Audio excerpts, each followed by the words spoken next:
We're like, we have a YouTube channel where like we upload like some old like live performances back when we used to like record every performance. Yeah, I remember that. We're like, we have some of these old, but they're not very good. So don't go watch those. We took a lot of time on this. When was the first song? What was the first song?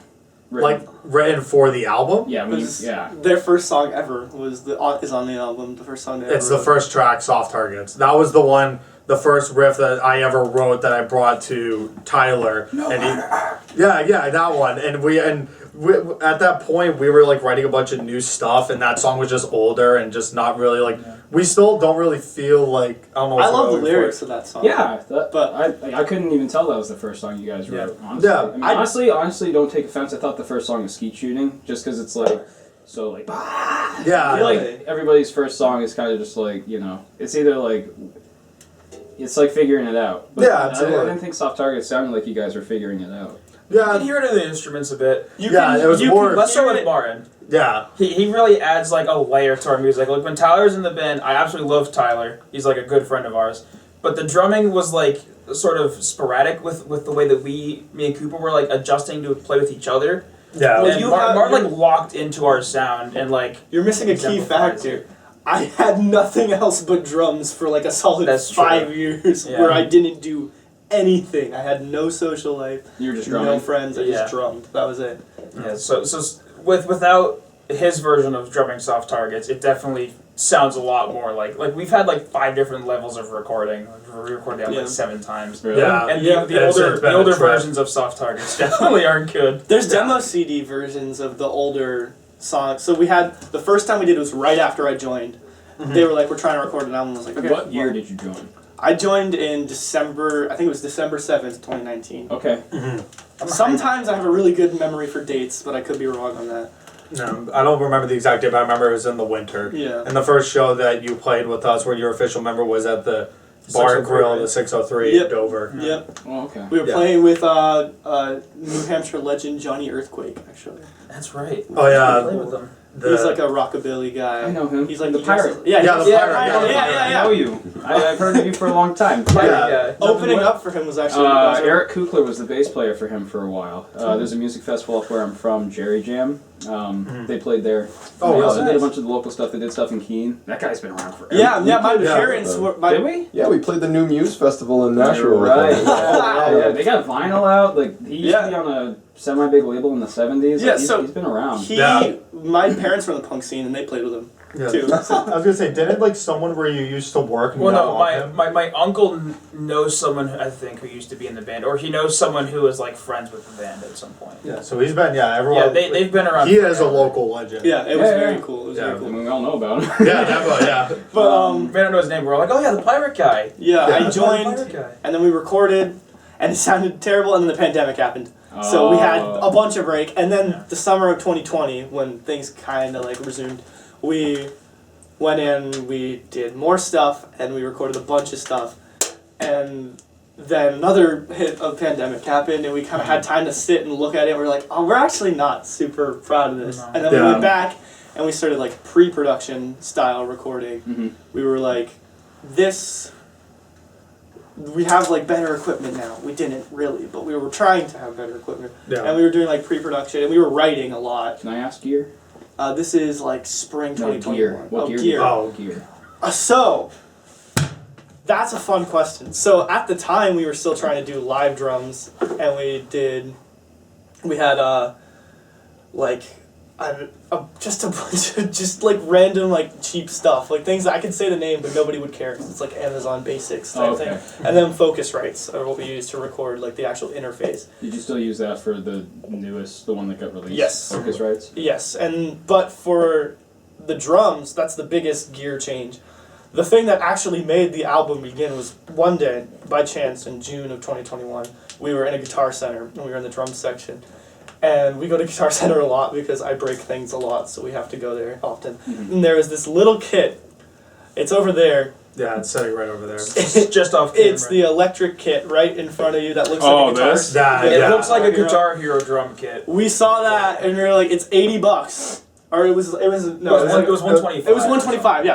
We were like, me, Cooper, Anthony, and then our friend James can split this 4 ways, and then we have a way of recording drums because we are very broke and it's hard to afford these sorts of things. We brought your laptop into the store with like cables to plug it in to make sure it worked with Logic. Right? If it worked with Logic, it'll work. We brought my laptop in to check to make sure that we were able to use it, and then we put it on layaway because we were that cheap. Yeah. And well, also I think they had like that. Like, oh yeah, they like, had that's the security right. They had thing. the theft protection thing. Like the 30-day thing after, like Yeah. So we bought it and we took it home, and I remember the day that we picked it up, like we were like, okay, we have a plan because we'd been planning it out. Like as soon as we pick it up, we just record. Yeah. So Anthony came over to my house and we literally like lived together for days and tracked like most of the bass and drums, like live together. What do you have for a bass? Good question. What's the bass?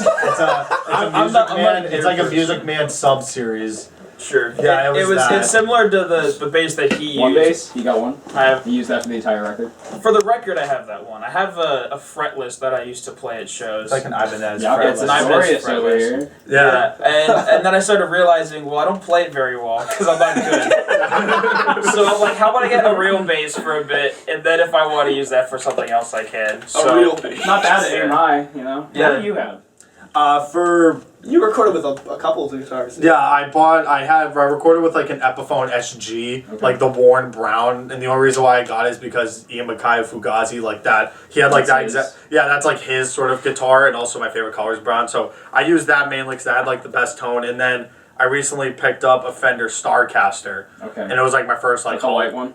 What? Is that the white one? Oh no, that's a Squire Mustang. I only played it once. I played it at the Field of Dreams show. Oh, okay. It was like, I got that because I wanted like a semi-hollow body, and then that had a good sound. So I only used those two, but for like demos and stuff, I used I have like this orange Telecaster. So I tried with my guitars and stuff like that. I try to always get a different one just to see how it is. He has a lot of really cool guitars. That's cool. Like I've only ever seen you play with the white one.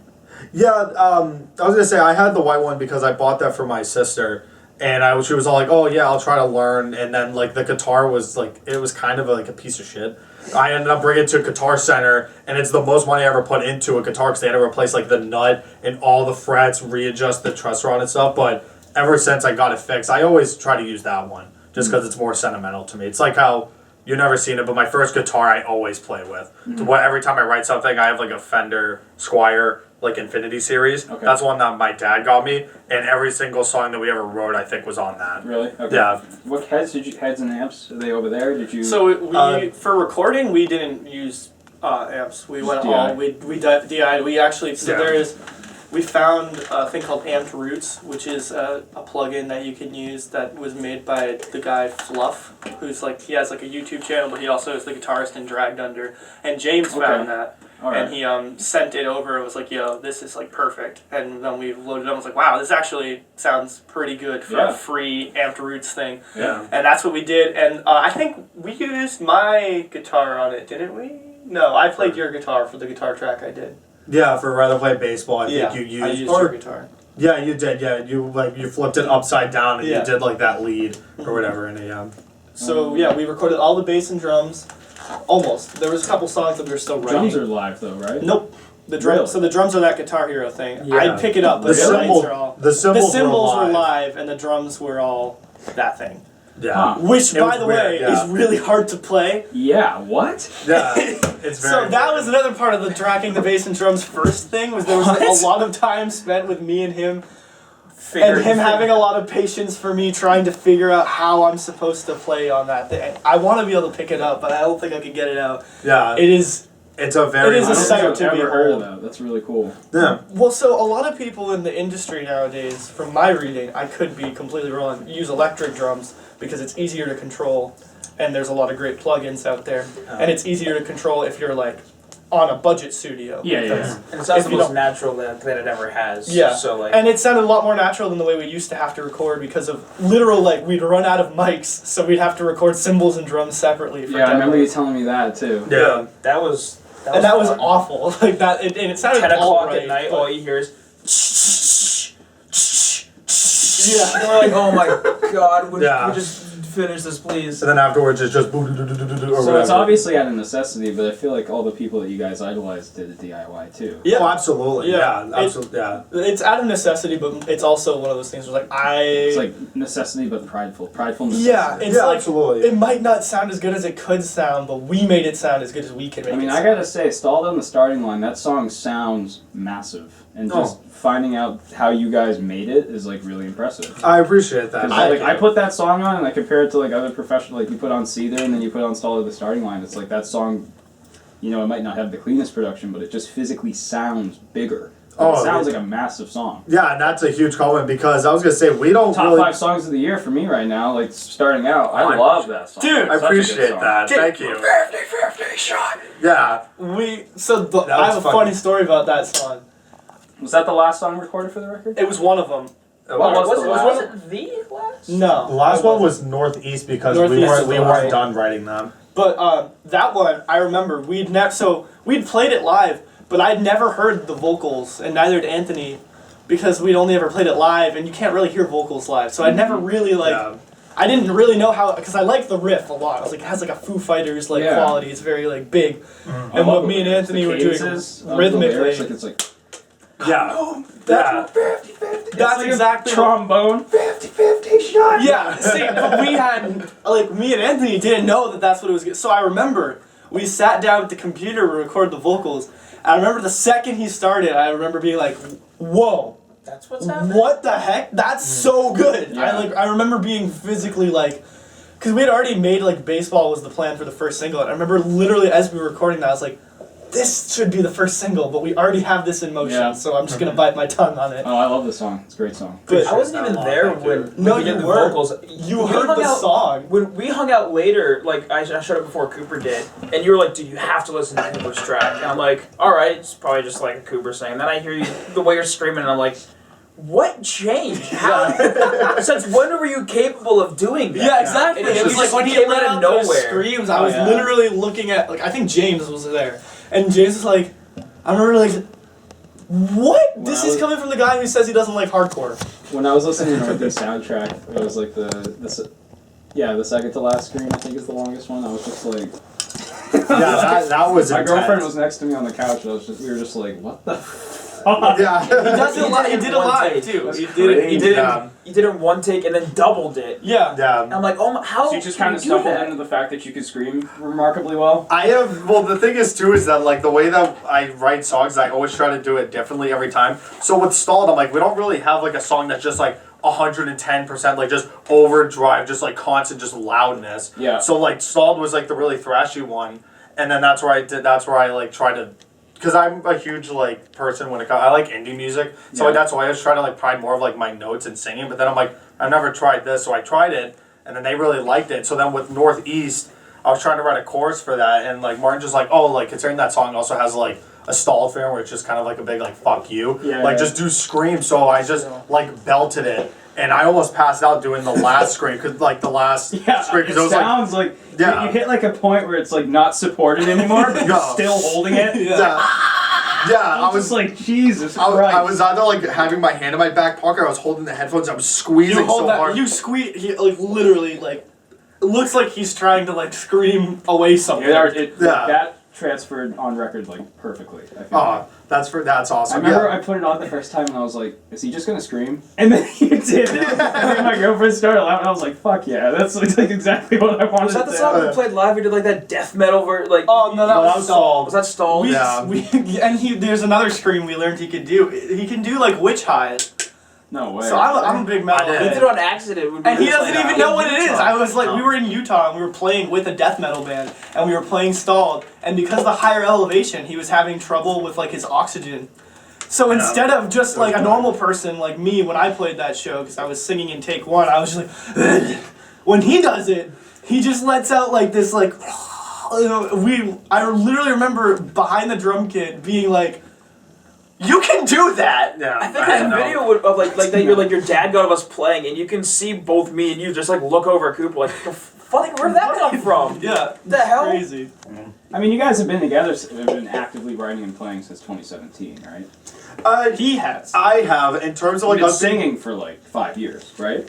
No, I've been singing more. I started singing, to be honest, ever since our first show. Because the way Tyler and I used to write music was, we never had a name, or I never tried lyrics until 2018. Because like we didn't really know what we wanted to do. So I'm like, oh, it'll just be like an instrumental 2-piece. But the stuff that we were writing like needed lyrics. Okay. You know, we're not like complex players to where we can like get away with What's that. the last song called? In Estro? In stereo. Is that kind of that from that era of your writing? or- No. That was one of the last songs written, actually. Yeah, the 4 songs that are on this album that are from the Tyler era was Soft Target, Lady Killer, Mud, and Thanksgiving. Okay. Those are the 4, And Thanksgiving is the only song. Tyler has a writing credit on that song. yeah. That's his writing credit. Cause he and I, he allowed me to realize like that song could exist. Cause it was just like a joke we had of like, Yeah. what is that? Shut up.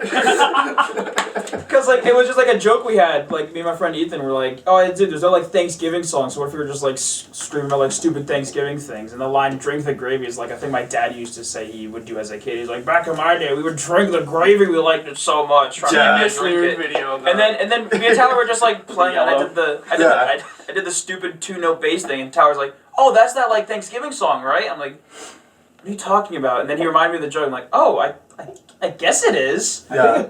Because you said you like variety. I think it adds the variety of the record. Oh, I think it absolutely. absolutely suits the purpose. It's very funny Yeah. because it's like Cooper's writing is like very like he's very storytelling driven. So all of his lyrics on the album are very like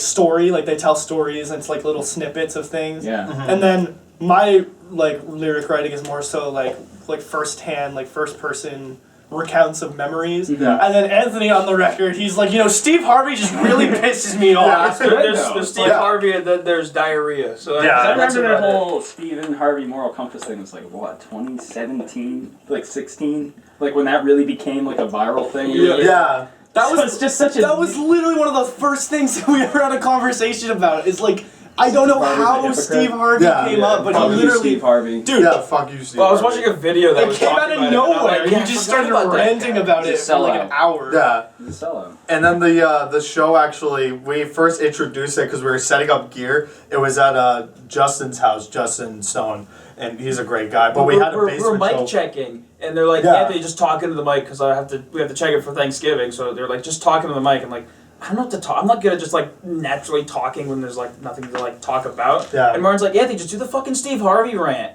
And I'm like, okay. And then like years later, we were like, why don't we like do Make that that a into a song. thing? Yeah, make You that- guys like Rush, obviously. Oh, yeah. Considering Yeah, named after it. that's the name. But so you guys will like this. The drum groove in that song is the same time signature of Tom Sawyer in the bridge, in like the bridge part. Where it's like 7/8. That's the same groove, but it's played hi-hat snare. So it's Oh, okay. and I'd had that groove with that little thing for like years. Because I've always been a big fan of Rush, and I wanted to do something kind of as a tribute to them.